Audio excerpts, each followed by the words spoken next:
Welcome back to Headlines and Heartlines, a podcast where we talk with the people shaping Liberty County and the surrounding area. I'm Vanessa Brazier, owner and publisher of Bluebonnet News. County Commissioner is a role that often works behind the scenes, but it has a direct impact on roads, infrastructure, budgets, and day-to-day quality of life for residents. Experience and institutional knowledge play a significant role in how effectively that job is done. Joining me today is Greg Arthur, the incumbent commissioner for Liberty County Precinct 2. Greg is currently serving his third term as commissioner. Prior to that, he served Liberty County as sheriff for 8 years, and before that, as a Texas Department of Public Safety sergeant assigned to Liberty County. Greg, thank you for joining me today. Yeah, you're certainly welcome. To start, for our listeners who know your name but maybe not your full background, can you walk us through your career in public service and what ultimately led you to run for commissioner? Well, I started out my career with TxDOT until I got my professional engineer license, and I was interested in law enforcement. And was working with the Department of Public Safety in Conroe.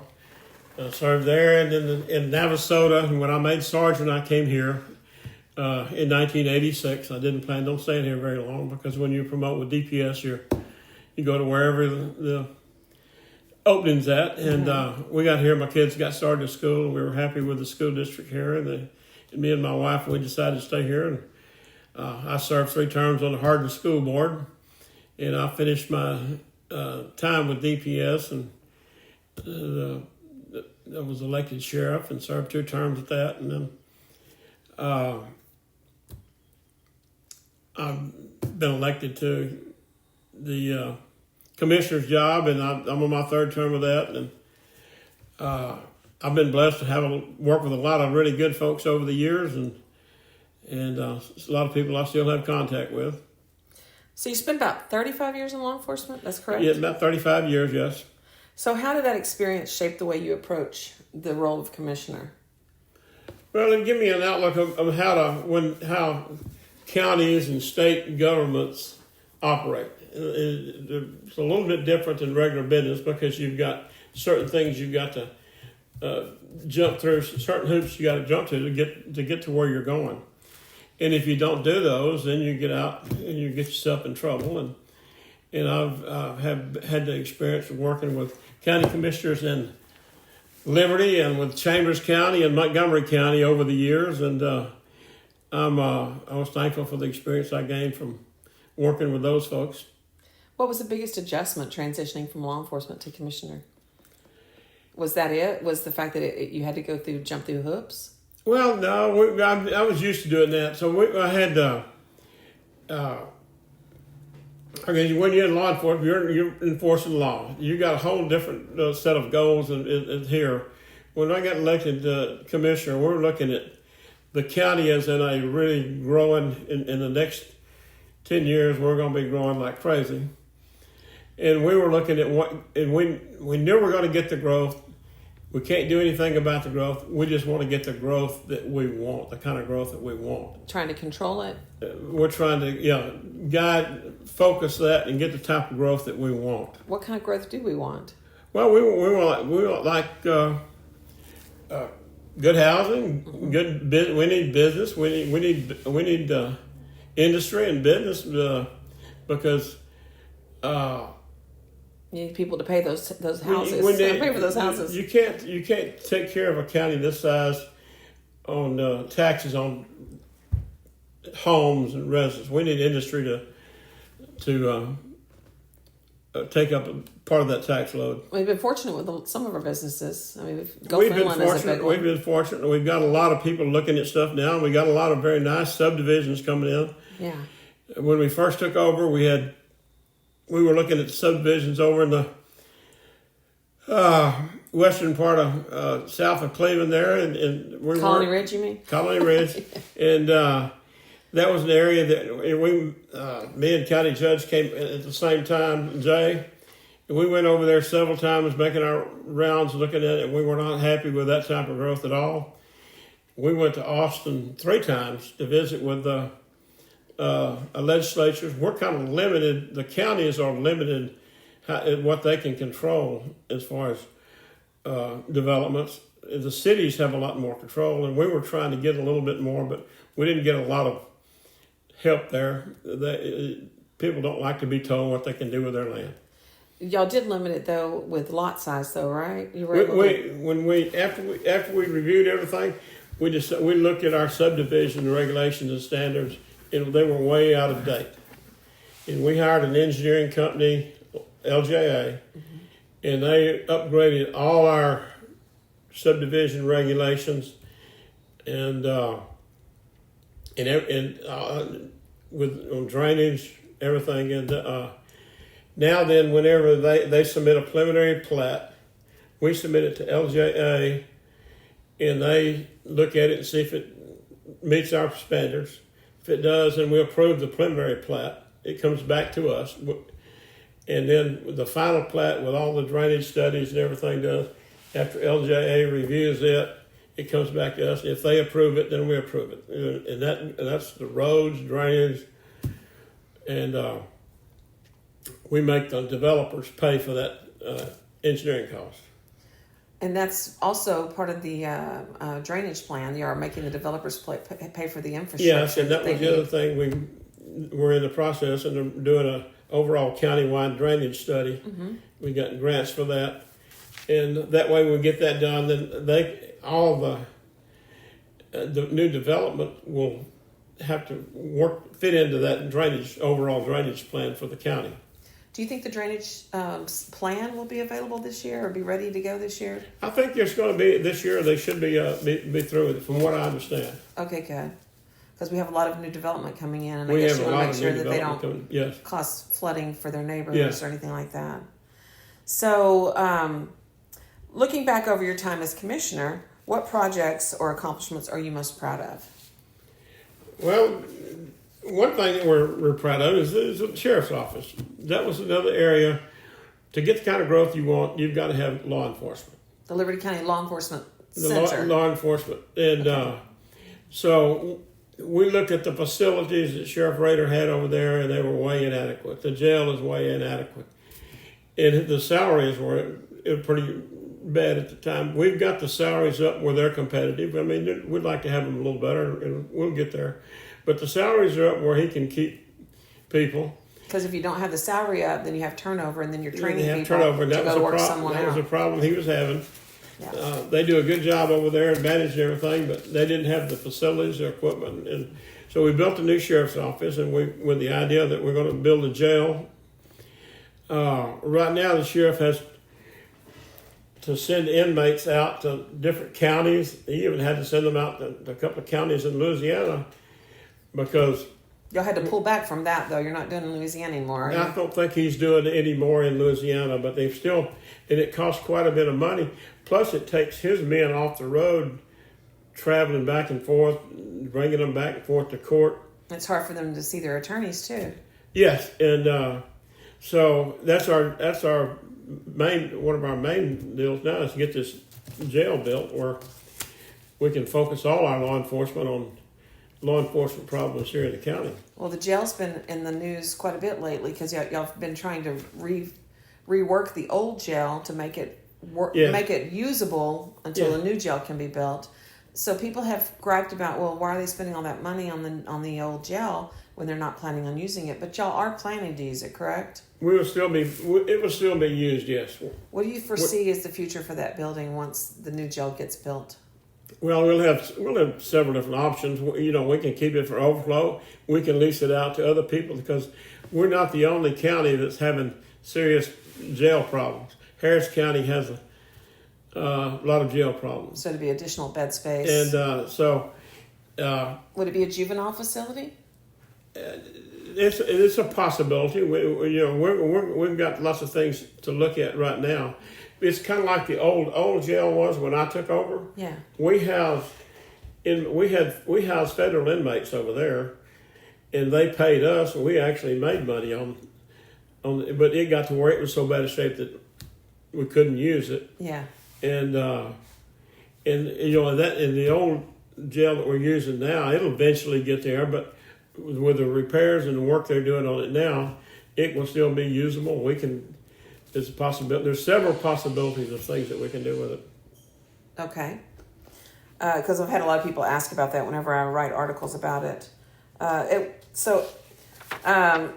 What factors are being considered as the county evaluates plans for the new jail?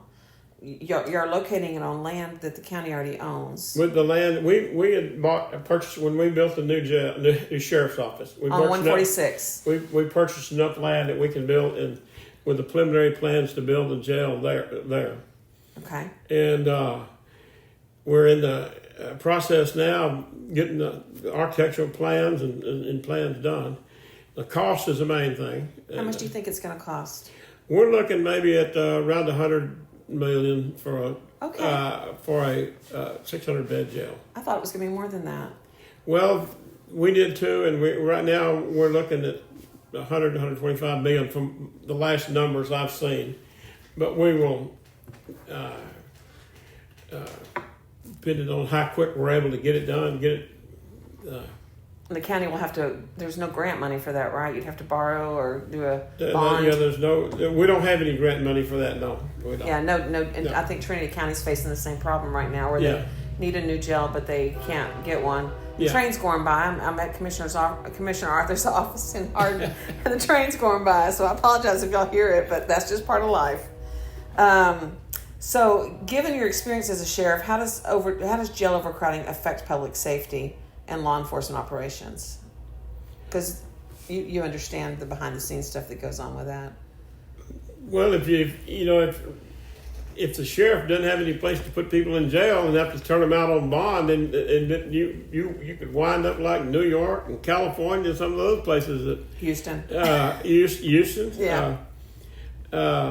Whenever you do the crime, you got to be able to do the time. Yeah. This is a significant investment for Liberty County, though. It is a significant investment. So how important is public input and transparency in this project as it moves forward? Well, I think it's very important that we have public input and transparency in everything that we do.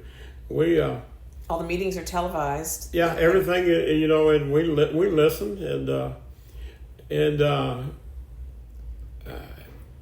do you feel like your hands are tied to an extent, though, because you have to do something?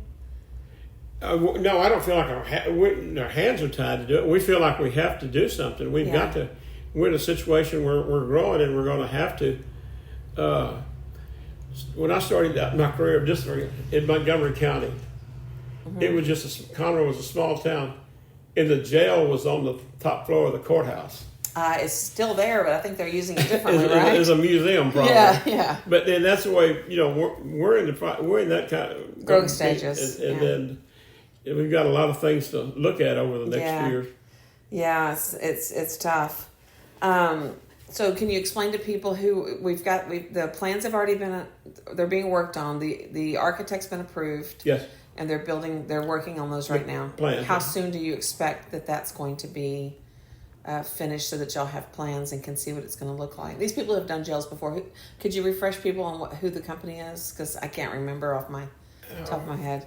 And I may have put you on the spot. We just got a new company, and you asked me right off the top of my head, a new architect company, and we've looked at several jails they've done, and we're happy with They've done a lot. Yeah. Yeah, I looked at their website. And we're looking at probably, I'm hoping by the end of this year to have plans and start construction by the end of the year. Yeah. And I guess y'all have so the way I understood it, you're building it in such a way that the infrastructure is there to allow for an expansion in the future if it's needed. Is that correct? Yes. Because you have the land. Yes, and that's one of the things I think that costs us down, because they build this thing in pods, and the plans, the preliminary plans. That can be added on to. They can add it on to, yes. Okay. And is it going to be a single-story structure or a two-story structure? A single story, from what I understand right now. Okay. Can it be added on with a double? Can it be added on? That would be a nightmare. I don't think they could add on a double. Yeah, I don't think so. It changes everything, doesn't it? Okay, so if you had to explain the jail issue to someone who might be skeptical or frustrated by the cost, what would you say to them? If they're skeptical about it and they say, "Oh, we don't need that," or what would you say to them? I'd ask them what you're going to do with inmates. Yeah. The sheriff right now, he's got his hands tied. But he's having to use deputies to take people to different counties, bring them back to court, and these are man hours and money that or the man hours that we could use for law enforcement that could be patrolling the streets and stuff here. Yeah. But now he's having to transport inmates. Yeah. And I guess eventually they'll have it to where they can do the magistration online from the jail, and they don't even have to bring the inmates to the jail as much, or the county courthouse for all that. They can do it online. Well, they can do some. They can do some of that now, but Yeah. some judges want them there to look at them Face to face. And another thing we're in the process of talking about and looking at is building an animal shelter, and we're going to build it out there where we can use inmates to The animal shelter. Yeah. Yeah, and have the inmates take care of the animals and do cleanup and. In fact, we'll be having a workshop on that before too much longer. Yeah, I've had some people ask me about that. They want to know what's going on with the animal shelter. Yeah, we're real aware of that, and we haven't forgot about that issue, and that's an important issue for the county too, because we got a lot of. It's a lot of money on everything. Yeah. Everything requires money. So that bring what would you say is the toughest part of the job as a county commissioner? Oh, trying to make everybody happy and not raise taxes. Yeah. The toughest thing is doing everything. There's a lot of things that we know needs to be done, and we can't just afford. We don't want to raise taxes. We manage to hold taxes, but we've had growth, which has offset some of the costs. But I think the hardest thing is just we've got down and we sat down and figured out all the stuff that we need to do, and then we look at the money we got, and then we work a plan. Okay, we can do this much, and just keep every year doing a little more. Because you still have to pay employees, you still have to repair roads. Yeah. Because you have the largest length of roads in the whole county, right? Yeah, I've got pretty close to 500 miles of county road, and probably another 500 miles that people think are county roads. People think are county roads. So how big is your budget for road repairs every year? We're right at $900,000, just a little under $900,000 for road repairs. And how much does it cost to pave a mile with asphalt? Well, I have a little note here.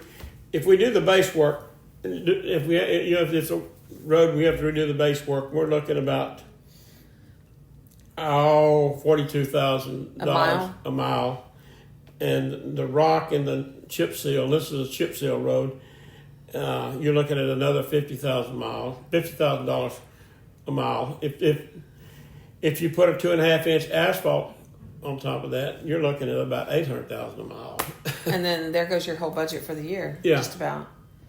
God. Now we've had some money that we got from grants and stuff and do some paving, and we do that, but with 500 miles, that's a lot to take care of. Yeah, and now some of it's not paved, some of it's like gravel, some of it's gravel, and we maintain it. But it's a big county, and when you go up Romare and Rye and Hooten Hall and New River area, all of that, we've adjusted our schedule to where we work 10-hour days because we get more done. 4 days a week. Yeah, 4 days a week, because if you work an 8-hour day, you spend 2 or 3 hours traveling back and forth.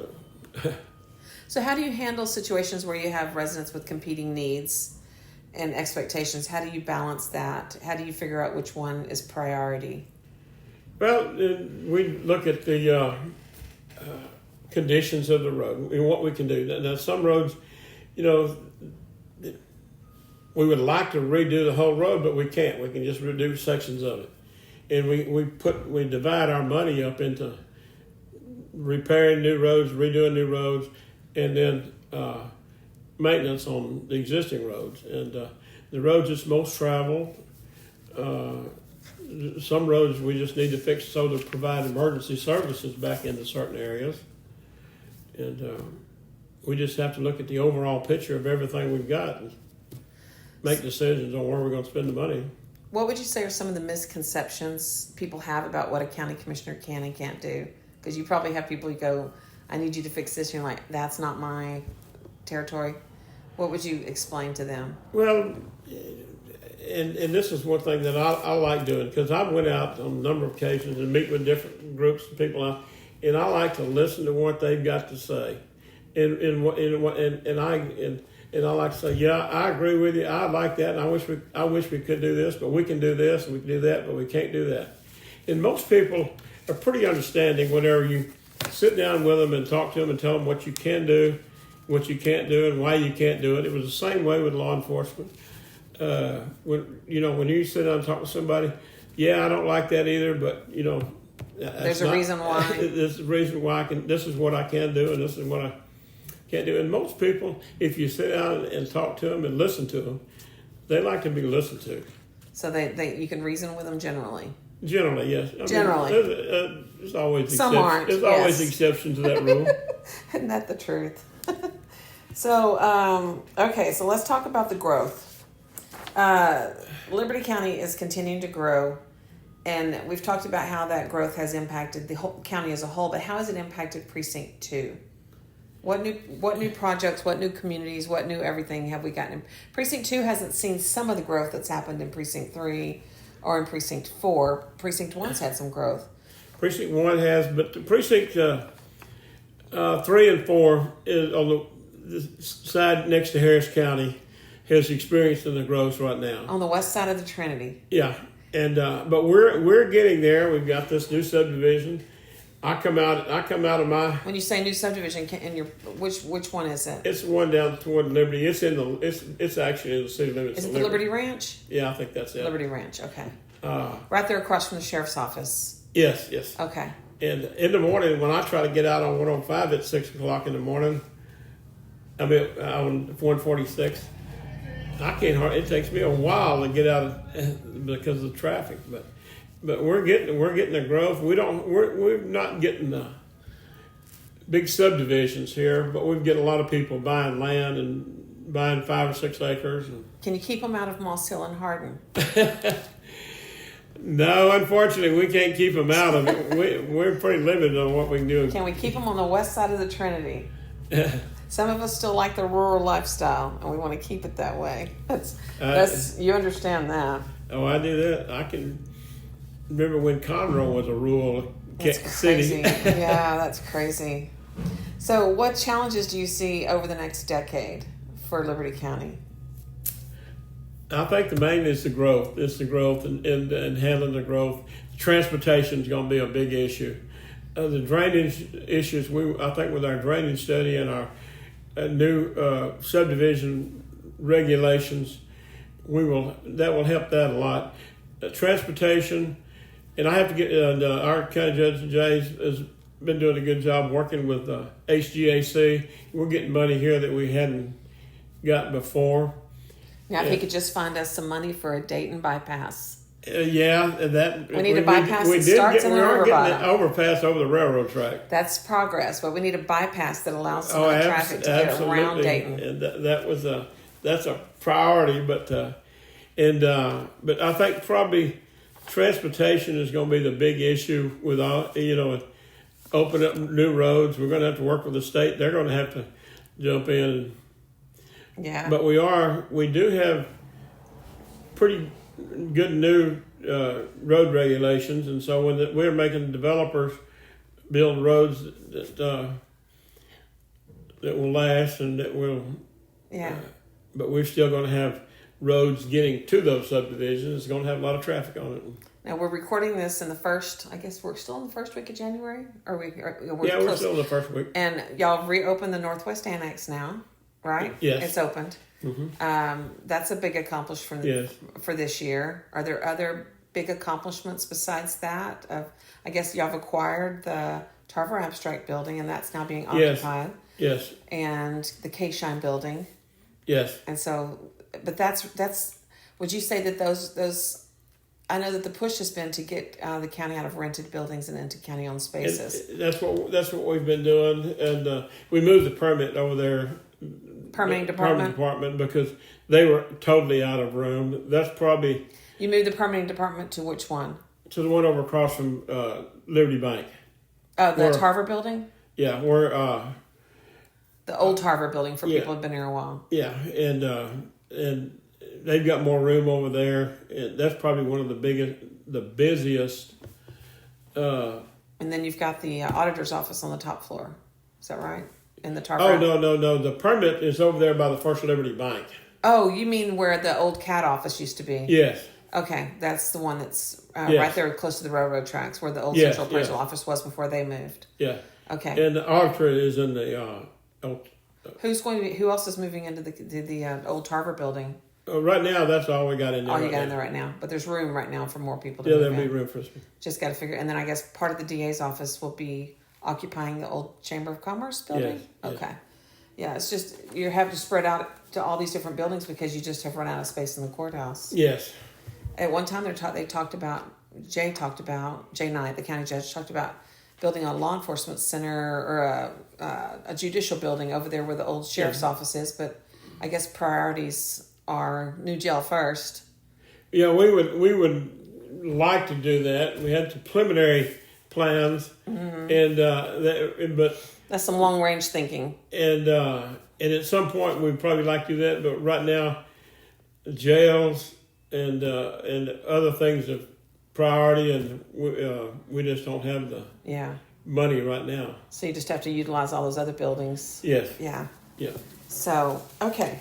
So you've served Liberty County in several different roles. What keeps you motivated to continue in public service? Well, I enjoy working with people. God's blessed me with good health and being able to work with a lot of good folks over the years with DPS, the Sheriff's Office, and with this, with Precinct 2 here, and with the county in general. There's a lot of good folks here to work with, and I enjoy. I enjoy going out and visiting with people. If they got complaints, I kind of enjoy listening to what they got to say and visit with them. And it just I think that's maybe the reason I got out of law enforcement to start with. I like working with people. I don't like being in one office and seeing the same people every day. Yeah, or having to be on the opposite side of them sometimes. Yeah. So, who would you say has been your biggest mentor? Oh my goodness, that is hard. Mentor as far as work or as far as life? Mentor as far as life. I would say my father was probably my biggest mentor as far as life. Yeah. What did he do for a living? He was a minister. Okay. And you're a preacher's kid. Yeah. And if I told you all about how good you'd think, my goodness, you should have turned out a lot better than you did. my brother-in-law's a pastor. I'm not going to say anything of the sort. Yeah, that would not be good.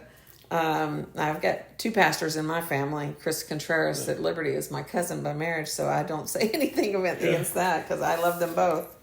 So how do you stay connected to the residents in your precinct?